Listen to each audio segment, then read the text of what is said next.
how to log in to BMO Bank online banking account. Now in order to log in to BMO Bank's online banking, you need to open your browser at very first, then search for BMO Bank.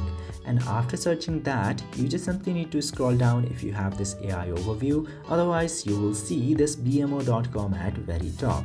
And after that, if you look a little bit down, you will get to see the option of online banking under bmo.com.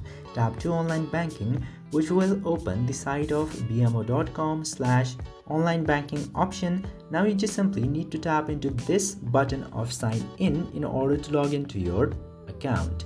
Tap into that and tap to sign in again, and you will get to see this page where you have to enter your user ID in the very upper row and password in the second row. And after entering your user ID and password correctly, you can check this box if you want to save your login information in your browser. Otherwise, leave it as it was and then tap to sign in button. And after doing this very easy step, you will successfully be logged in to your BMO Bank online banking account.